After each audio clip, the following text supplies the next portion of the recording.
Sejam bem-vindos ao Cine Orla, seu programa sobre cinema aqui no Jornal Orla. Meu nome é Lucas, sou estudante de jornalismo do 5º semestre aqui na Universidade Católica de Santos. Olá, meu nome é Renata, sou estudante do 5º semestre de publicidade e nós vamos conversar um pouco sobre cinema, produção e audiovisual com a nossa convidada, Naomi Costa. Olá, gente. Olá, equipe Unisantos, tudo bem? Boa tarde, Lucas. Boa tarde. Ai, esqueci. Renata! E esse é o meu primeiro podcast. Muito bem-vinda! Muitíssimo obrigada. A Naomi, que é ex-atleta de natação, arquiteta e uma grandíssima animadora. E ela buscou aprimorar os seus conhecimentos no audiovisual, além de carregar um portfólio enorme junto a diversas conexões para ajudar ela dentro desse mercado com os seus diversos projetos. Nós vamos bater um papo com ela logo após a vinheta e no fim ainda vamos fazer algumas recomendações sobre os filmes para vocês assistirem no cinema essa semana. Então pega a pipoca que o Cine Orla já vai começar.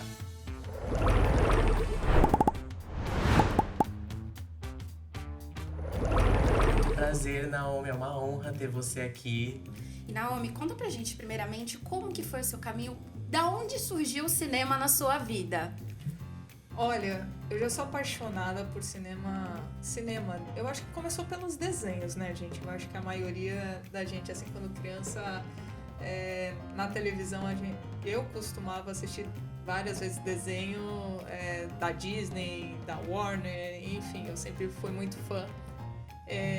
Mas na verdade essa paixão surgiu, acho que foi na escola mesmo, quando eu estava no ensino médio. E eu acho que, como eu sempre tive muita curiosidade com as coisas, de experimentar coisas novas, então na minha cabeça vinha assim, eu quero, não sei, vou querer ser arquiteta, vou trabalhar com cinema, vou querer gastronomia. Então alguma coisa ligava a outra, assim, no sentido de criar alguma coisa, né? De criação. Então o cinema ele acabou vindo aos poucos, porque quando eu ingressei na área de arquitetura, eu ainda nadava, eu era atleta, e eu estava procurando entrar mais pela área do cinema. E até eu fui questionada quando eu entrei, eu até tentei apostar para publicidade também, de verdade. Eu esqueci desse detalhe. Então, até mesmo as pessoas questionavam, nossa, mas nada a ver a arquitetura com cinema? Eu falei, não, mas tem área de cenários. E eu lembrava dos cenários porque eu era fascinada pelos cenários que são construídos na própria Walt Disney, né? Dos Disney Imagineers.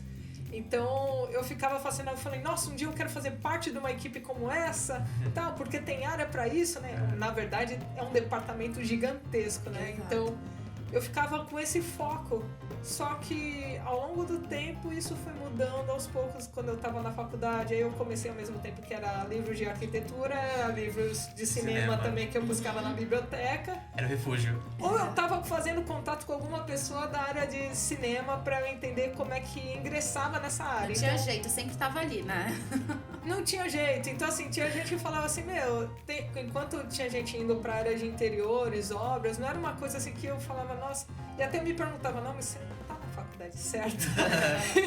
Realmente, mas eu sempre digo que alguns caminhos foram abrindo a partir disso, quando eu realmente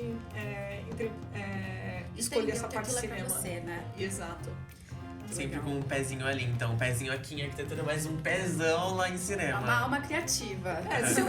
Exato, então, se eu puder complementar em relação a isso, o meu próprio TCC de arquitetura foi uma academia de cinema, de verdade, com 6.337 metros quadrados, uma obra gigantesca. Caraca. Que eu escolhi um terreno lá na Rua do Comércio. E a partir quando eu fiz esse projeto, eu comecei um mês antes, eu comecei a passar nas construtoras, de verdade, isso aconteceu, tá? Eu comecei a entregar um convite, então eu mandava esse convite, venha no meu TCC. E quando chegou o dia, nenhuma dessas empresas apareceram, e tudo bem. Eu era uma novata, assim, cheia de energia e tentando alguém para olhar meu projeto. Só que aí, ao mesmo tempo que eu fiz esses convites, me levaram a conhecer algumas produtoras em São Paulo, bem bacanas. E lá eu pude apresentar um pouco, né, do que eu estava querendo, do que eu tinha feito desse TCC, que era de arquitetura, nada a ver com filme, mas na verdade eu tinha feito um pequeno filminho do interior da câmera, passando pelo 3D. Então ali já tinha alguma coisa assim que eu falei, vamos ver será que eu consigo fazer alguma coisa com filmes, né? Já tava no 30 Então eu já amor. tava falando com diretores renomados de cinema, de comercial, cinema. Eu acho que a primeira visita minha foi na O2 Filmes, se eu não me engano. Eu falei com um grande diretor lá e eu apresentei, e ele me perguntou, nossa, na verdade você quer fazer o quê? E eu tava cheio de energia, eu falei, nossa, eu quero entrar pro cinema, só que na época eu também ingressei, assim que eu terminei a arquitetura em 2016, eu ingressei em 2017 numa pós focada em cenografia e figurino, porque nessa construção de cenário, né, no final, nas contas, tem um diretor de arte, né, que vai comandar isso. Eu falei, nossa, eu queria fazer parte de algo assim, né? Legal. Então, só que a minha visão já foi mudando, porque eu já estava numa faculdade, uma outra faculdade em São Paulo, com uma metodologia totalmente diferente, com umas outras turmas, então era daquela que além de saber mais com o professor dos caminhos pro cinema, essas coisas, eu ia consultar as outras salas que não era da área que eu estava cursando. E também tinha alguns cursos extracurriculares que eu podia ingressar. Então, nessa eu fui para a área de empreendedorismo e marketing, que eu aproveitei, que a própria faculdade fornecia. E eu vi que realmente eu queria criar algo meu. Isso, aí eu acho que essa frase veio, criar algo meu. Só criar o quê? Então, o cinema tem várias fases, né? Então, enfim, eu vou contando pra vocês ao longo desse caminho. Bom, aproveitando, a gente sabe que você tá com um projeto, você tá fazendo um filme, né? Tá desenvolvendo um filme que é o Light On. Fala bem a brasileira, Light On. Light On. Porque eu não sou bilíngue, só um pouquinho.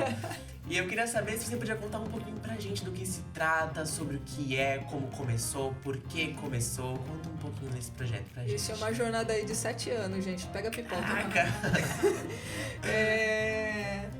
Bom, o Light On, ele surgiu sem querer. Sem querer. Essa coisa do criar algo meu, eu coloquei na minha cabeça que eu queria dirigir um filme ainda, só que eu precisava ganhar experiência, né? Não dá pra comandar uma grande produção sem ter experiência no mercado ainda. O Light On, ele surgiu em 2019, em março de 2019. Eu sempre fui muito conectada com vários tipos de coisas, enfim, ligada à natureza, ligada à tecnologia, ligada a assuntos aleatórios, gastronomia, enfim, eu acho que quando a gente lida com quando você está no meio criativo, os insights, você acaba sendo curioso e aprendendo um pouquinho de cada, né? Então, por exemplo, nessa época eu tinha acabado de adotar um cachorro de rua, que parecia uma foca, era um filhote, e parecia uma foca de verdade. O nome dele é Zezinho. Zezinho. E eu tava fazendo contato com pessoas da Disney e da Pixar, que até hoje eu mantenho contato com eles. Que eu falei que eu queria ingressar. Aquela pergunta básica, como é que trabalha lá? Como é que eu começo? Como é que eu começo? Como é que era o processo de animação? Porque eu não tinha experiência ainda. E ao mesmo tempo eu tava lendo uma matéria da National Geographic de 2 fotógrafos que eu sou muito fã. E eles fizeram uma expedição na Antártida com uma foca leopardo. E eles fizeram uma filmagem tão animal, tão linda, que aquilo me chamou a atenção. Eu já tinha visto a foca leopardo em um outro filme relacionado a gelo também, a bicho, mas até era em live action, não era nem uma foca de verdade, mas nesse documentário deles eu achei tão fascinante que aquilo me atraiu, então alguns pontos foram ligados, alguns elementos, né, que eu fui adicionando ao filme, pegando um pouco da relação do mar, da vida marinha, da vida do pescador, da fotografia, dos animais presentes.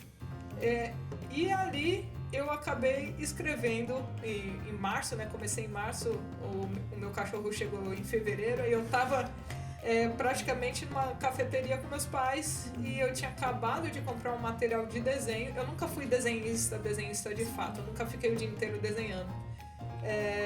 Mas eu sempre, sempre tenho alguma ideia, independente do projeto, eu sempre escrevo, desenho, faço qualquer rabisco e até mesmo num papel guardanapo e guardo. Isso sai em qualquer lugar, é ótimo. Não, é mesmo. Então, quando surgiu a ideia do Light On, veio assim de uma forma muito rápida, que eu fui escrevendo palavra por palavra alguma frase ou até mesmo uma imagem e fui anotando e o roteiro foi desenrolando. E assim, eu nunca tive a experiência com roteiro. Na verdade, quando a gente faz um roteiro de filme, né, tem a parte, né, tem as etapas, né, tem o argumento, tem a sinopse, tem a escaleta, tem o roteiro literário, tem o roteiro técnico. Eu já fui escrevendo roteiro técnico, na verdade. E nisso o Light On foi saindo e ao mesmo tempo eu fiz um storyboard. O storyboard, só que, como vocês sabem, o storyboard ele é branco e preto. Eu fiz ele todo colorido, mais difícil ainda. Nossa. Dificultou um pouco, já era difícil. Me dificultou um pouco. E até mesmo quando eu fui apresentar para alguns estúdios, falaram assim, mas por que você não fez preto e branco? Eu falei, Quis complicar um pouquinho. Quis complicar um pouco. Por que não? E aí, nesse momento que eu criei a história, eu mostrei pra uma das minhas melhores amigas, que é a Malu. E ela, assim, ela tem uma cabeça tão 360, que ela tem uma visão tão rápida, ela entende tão bem as coisas, que eu falei, olha só o que eu fiz, tal, essa história começa assim e tal, e ela olhou pra mim e falou assim, nossa, você pensou dessa forma, desse jeito? Eu falei, eu acho que eu pensei mesmo. Porque no momento que você cria, você não tem muita noção, às vezes, da mensagem que você tá trazendo, Sim. né? É conforme você vai testando, mostrando pras pessoas. Eu não tinha orientação, então eu comecei a mostrar pra ela, pra alguns amigos, pessoas da área. Foi difícil de mostrar. De início, eu acho que eu só fui mostrar no outro ano seguinte. Então eu fui ver, ok, até agora todo mundo entendeu o que eu tô querendo dizer, né, com a história. Mas foi a partir disso e eu nunca tive a oportunidade de trabalhar dentro de um estúdio de animação ou de games, né. Quando surgiu a pandemia, isso acabou sendo um pouco difícil, né, tinha muita vaga remota, só que não tinha vaga, por exemplo, para um assistente de produção. Sim. Então eu vi que eu tinha que estudar, ralar pra caramba. O que já não era fácil, ficou mais difícil ainda. Ainda mais remoto, né? Fazer contato com as pessoas. Aquela experiência que eu tive rapidamente como assistente de direção, assistente de produção, ou servir um café no set e tudo mais, aquilo já não teria mais nada a ver com animação, né? Então tava abrindo muitas vagas para estúdios de fora, principalmente, né? De grandes produções. E eu pensei, caramba, será que eu vou conseguir ingressar? Mas eu mandava currículo o tempo inteiro, falando com as pessoas, me apresentando. E o Light On, ao mesmo tempo, falava assim, eu escrevi um filme. O que você já fez? Eu escrevi um filme. Mas isso não queria dizer nada. Então, é muito diferente a produção de um filme de animação dentro do computador para um set de filmagem, né?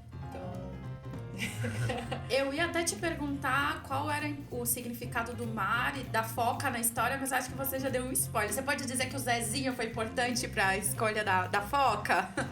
O Zezinho foi super importante. Aliás, eu vou complementar algumas coisinhas. Antes, durante o meu tempo de atleta, até mesmo na parte de arquitetura, enquanto eu estava estudando arquitetura, eu tentei fazer alguns cursos. Como eu já gostava de cinema, né, sempre no mundo da arte, eu fiz um curso rápido de teatro, de interpretação para cinema e TV. Gente, eu era péssima. Eu não me considerava uma ótima aluna, mas daquilo eu tirei depois para aquela frase, eu quero criar algo meu.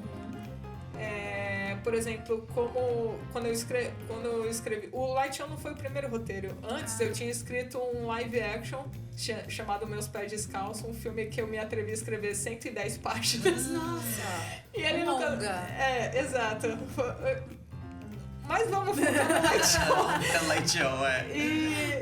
E a partir disso, por exemplo, quando eu tava escrevendo o roteiro, ou quando eu tava desenhando, eu queria entender a expressão do personagem. Então, como é que era a situação, o sentimento da cena. Então, às vezes eu desenhava uma carinha de triste, uma carinha alegre, aí eu escrevia alguma coisa assim, pô, como é que eu quero que ele se comporte em cena, né? Ou até mesmo a foca. E o Zezinho, ele foi uma referência pra mim, porque parecia uma foca, ele era um filhote, e a foca vamos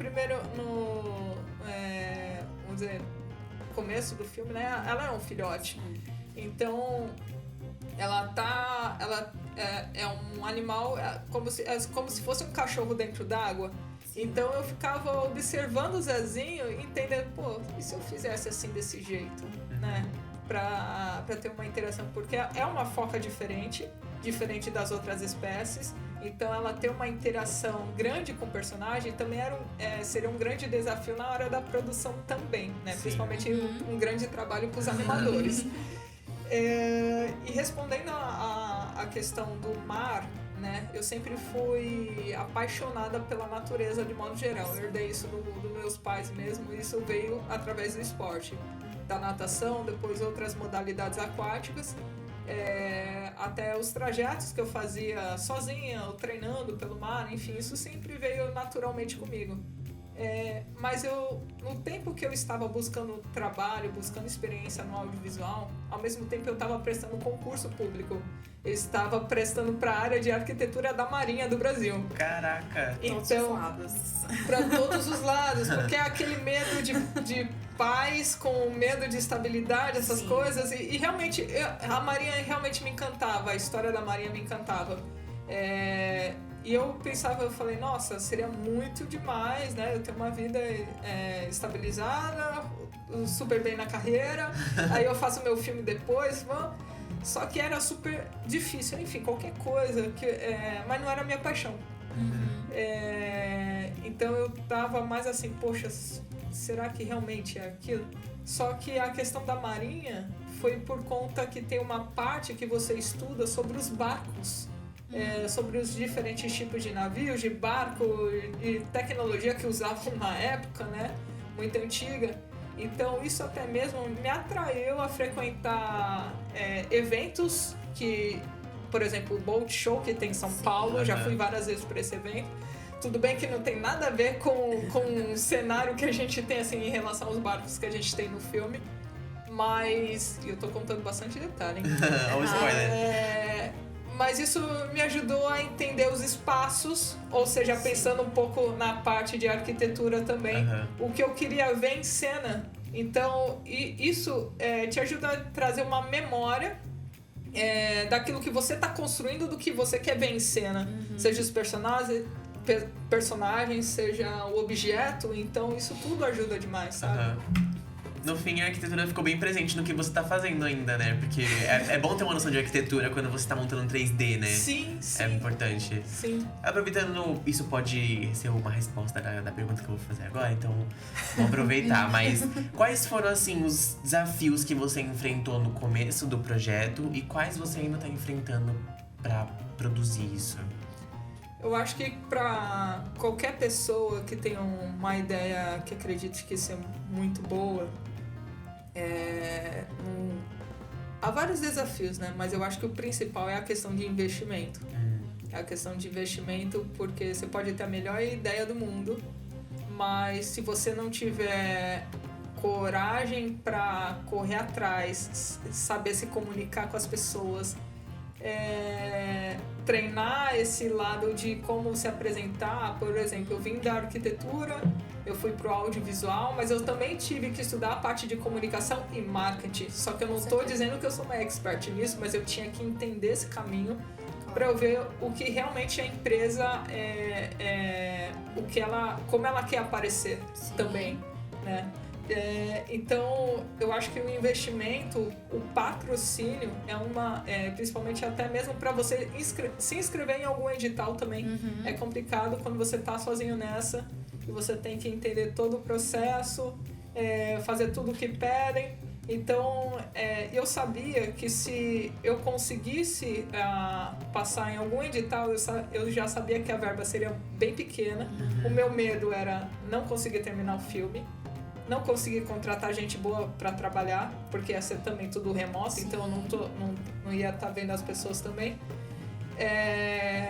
Ter o investimento certo, as pessoas certas, né? Ou seja, eu costumo dizer que a gente está fazendo um milagre no meio do caos, né? Eu acho que eu vou dizer isso sempre, mas a gente está fazendo com muita qualidade. Eu acho que sempre de início o desafio é conseguir uma verba para você fazer o seu projeto valer. Eu acho que é para qualquer tipo de projeto. Uma verba justa, né? Só de filme. E além disso, eu continuo ainda tentando. Aproveito a dizer que eu estou buscando mais parceiros para entrar nessa jornada com a gente no Light On. Ajudem Light On. Estamos presentes para esse projeto. Tem muita coisa legal para acontecer. Logo o site do Light On vai estar prontinho, vai estar saindo do forno. A gente tá acompanhando de perto. Com certeza. Viu, alunos de cinema? Atenção, marketing é importante, viu? Estão vendo aqui? É importante, gente. Há todo de comunicação, viu? Que é uma forma de você apresentar quem é que vai correr atrás dos seus sonhos. É você mesmo. Exatamente. E esse detalhe em relação à verba, por eu saber que eu não ia poder contratar, vamos dizer assim, outras áreas, né? Outras pessoas com experiência nessa e as demais áreas, eu sabia que eu teria, além de ser autora, diretora, produtora executiva, ser o marketing, ser o RH da minha equipe, fazer a estratégia financeira, fazer a estratégia de marketing, fazer a social media, vamos dizer assim, um pouquinho mais. Então, isso, caramba, é muita coisa, realmente é. Mas você vai aprender muito e você vai tirar, eu acho que é uma coisa assim bem bacana para qualquer pessoa. Você vai ser um microempreendedor, aprendendo diversas áreas, mesmo aquelas que você não costuma trabalhar, até mesmo a parte de prestação de contas, né? Sim. Então, um dos grandes desafios, não sei se vocês querem que eu adicione mais algumas coisas. Fique à vontade. Ok, beleza. Aqui é aprendizado. O principal é o investimento. A segunda coisa é você lidar com as pessoas, porque ao mesmo tempo esse trabalho está sendo remoto. A questão de contratar boas pessoas, porque não adianta a pessoa ter um ótimo currículo, mas também será que ela tem caráter? Será que ela tem comprometimento? Tem que ver o por trás. Comprometimento, então isso é para mais uma vez, para qualquer tipo de projeto. Então, eu tenho ótimos exemplos assim na equipe, graças a Deus eu consegui ótimas pessoas. Foram poucos perrengues em relação a isso, mas assim, a gente deu muito a volta por cima até agora. E eu sempre digo que a galera tá entregando bem o projeto, então eu acho que isso é um dos maiores desafios. Porque não basta, você pode ter o dinheiro que for para você remunerar a sua equipe, mas ao mesmo tempo eu me preocupo com eles. Então, a questão de seu RH, às vezes, é você saber como é que tá a pessoa. Porque além de ela estar trabalhando no seu projeto, ela tá lidando com outros 5 projetos aleatórios. Como freelancer. Por quê?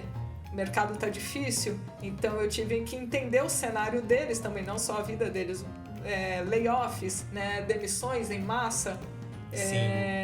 Pessoas sem oportunidade, pessoas com a saúde mental péssima. Então tudo isso acontece e, me tô com um problema, posso entregar depois? Pode. Então a comunicação sempre que tinha que ser eficaz ao mesmo tempo para entender como é que tá o momento, né? A comunicação prevalece. Então isso é um dos grandes desafios. Mas, e ao mesmo tempo, né, esse é um filme com uma grande qualidade que a gente está fazendo com um pequeno orçamento, mas estamos fazendo com muita qualidade e é um filme que eu quero realmente brigar nos grandes festivais que qualificam para o Oscar. Então, isso eu quero muito, não só uma oportunidade para a Naomi, diretora, mas para todo mundo que está fazendo parte e as empresas que entrarem também. Com certeza. Eu coloco como ambição que a gente quer fazer um chacoalhão aí na indústria da animação também. Sim. Então, é o meu objetivo. Bom, Naomi, a gente vai partir agora para a última pergunta que a Renata vai fazer. Isso. Vamos lá. A última que tá... O papo tá tão bom que passa rápido, a gente nem repara, né? Mas vamos lá, você falou bastante da equipe ser remota, né? Como que foi pra você montar essa equipe? Quais foram os critérios que você usou? Fala um pouquinho pra gente isso. Bom, como qualquer pessoa cheia de energia para fazer o seu projeto funcionar, lá em 2020, antes mesmo de fechar as coisas pela a pandemia, eu tive a oportunidade de frequentar alguns estúdios. Em um deles eu fiz contato com um diretor de animação lá, muito show, muito brother. E ele já tinha me indicado algumas pessoas para quando meu projeto saísse. Só que além disso, de eu visitar estúdio, frequentei eventos, me conectei com pessoas pelo LinkedIn. É o network, gente, famoso network. Você nunca vai saber, vai conhecer as pessoas. Então, nesse tempo, eu acabei fazendo contato. Teve uma vez que eu estava em 2021, quando eu fui tentar o meu primeiro edital, que era uma verba bem pequena. Eles precisavam de um material visual para inscrição. Eu falei, caramba, aí eu comecei a fazer contato com as pessoas. Aí eu juntei alguns, eu falei, galera, eu preciso tal. Eles se mexeram, fizeram ali o material que eu tava precisando. E ao mesmo tempo, um deles falou assim, Naomi, será que seria bacana a gente já ver algumas pessoas, né? Eu falei, só que na verdade eu acabei anunciando. Aí que tá, gente, não deixa a ansiedade tomar conta. Eu acabei anunciando no LinkedIn como se eu já tivesse ganho o edital, mas eu não tinha. Meu Deus, eu fiz isso. Aí choveu um monte de gente e a maioria, vamos dizer assim, essas pessoas que eu conhecia, eu não sabia se era júnior, se era sênior, se era pleno, se era diretor, não sabia se o portfólio realmente ali da pessoa valia ou não. Então eu buscava a orientação dessas pessoas que tinham mais anos de experiência por indicações desses estúdios, né? Pra ver, eu falei, essa pessoa serve? Ela é júnior, ela é plena, tá, beleza. Então, só que quando eu recebi um não do edital, aí eu fui tentar diretamente com as empresas, né, e fazendo toda uma estratégia de marketing. E eu não vou abordar isso agora porque eu fiz plano de A a Z, que meu Deus do céu, que eu falo, Naomi, graças a Deus você não fez isso.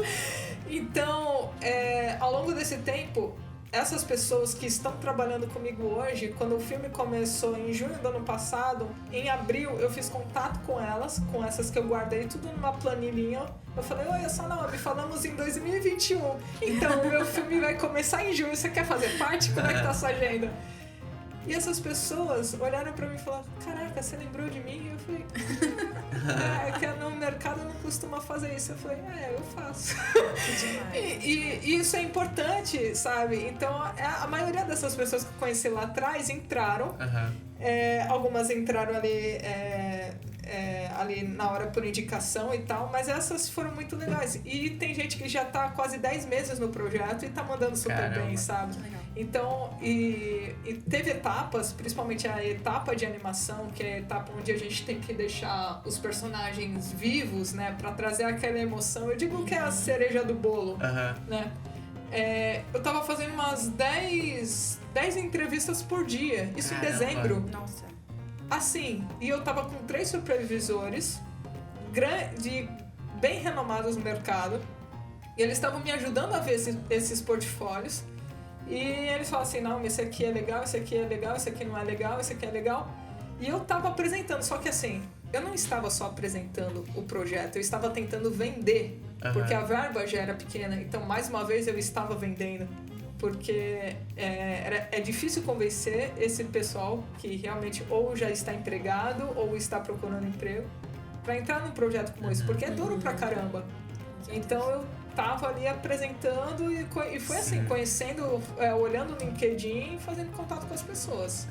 Outra lição, mantenha o LinkedIn atualizado. Sempre, é muito importante, Isso. Bom, Naomi, a gente agradece por você ter participado do nosso podcast, a gente fica muito feliz de ter podido te entrevistar.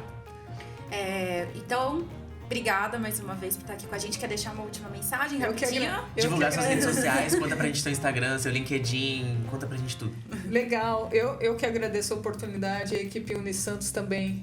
Eu acho que eu vou voltar aqui mais vezes. Por favor. E meu LinkedIn é Naomi Costa, O Instagram do Lightshone é Lightshone Animated Short e logo o website vai estar pronto. Quem quiser fazer contato, seja super bem-vindo. Nesse momento eu estou procurando mais parceiros para entrar no projeto. E uma das coisas que eu não mencionei, mas eu acho super importante comentar aqui, assim que eu assinei meu primeiro contrato, né, não tinha caído a minha ficha. E foi porque tudo foi tão rápido, depois de 7 anos, 7 anos, né, tentando, minto, 6 anos, né, 7 anos agora.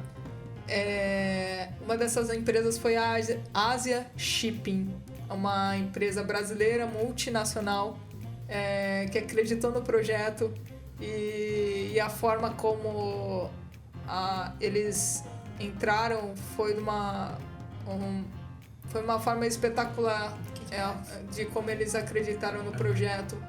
E eu faço questão de estar representando eles, principalmente com Lightshone. Não só pelos temas que são envolvidos no filme, mas a empresa também está ligada dentro do que a gente está, do nosso objetivo também. Eu falei pro CEO, eu quero entrar para ganhar, eu quero ir para ganhar, e a Ásia vem junto. E ao mesmo tempo a Lucid Link, que é um software que a gente coloca todo o armazenamento da nossa produção lá. Então foi outra empresa parceira que entrou. Então, assim, qualquer outra empresa que queira se juntar ao Lightshone, seja super bem-vindo. E eu sempre digo, foca na foca. Foca na foca. Aquela foca no Zezinho. Foca no Zezinho. E muito obrigada pelo convite, gente que agradece. Gente. Foi um prazer. E que vocês possam também continuar acompanhando o Lightshone. Obrigada, Anny Santos. Desejamos todo sucesso pra Lightshone. E agora vamos acompanhar o que está passando nos cinemas esta semana. E nessa quinta temos alguns lançamentos como Lilo e Stitch. O live action do famoso clássico de animação da Disney, Lilo e Stitch conta a história da amizade entre uma jovem menina humana e um alienígena fugitivo que parece um cachorro. Stitch, o experimento 626, é um extraterrestre expressivo que é dotado como animal de estimação por Lilo, uma imaginativa e rebelde garota havaiana, e junto eles descobrem o significado de família. Missão Impossível, o acerto final. Esse é o 8º filme da franquia, seguindo os passos do agente Ethan Hunt. A trama acompanha os acontecimentos que sucederam à missão do Ethan e da tripulação do FMI para impedir as consequências trágicas de uma inteligência artificial no sistema global de computadores. Ritas. Narrado pela própria Rita Lee através de relatos concedidos em entrevistas ao longo de sua carreira, a musa mostra aspectos da sua vida jamais mostrados ao público. Em uma grande homenagem e lotado de carisma, o filme busca relembrar a importância do feminismo no rock and roll nacional e a importância da cantora nessa vitória contínua. E no posto Cinearte, O Intruso, um refugiado chega à casa de uma família de classe alta em Londres e seduz cada membro da família. Quando ele parte de repente, ele deixa para trás um vazio que o resto tenta compensar de diferentes maneiras. E esse foi o Cineola, conversamos bastante sobre produção, animação e esperamos muito que você tenha gostado. Agradecemos a atenção até aqui, não deixe de acompanhar o Cineola nas redes sociais e aqui no YouTube, e não deixe de acompanhar a Naomi nas redes sociais dela também. Esperamos vocês semana que vem. Até mais!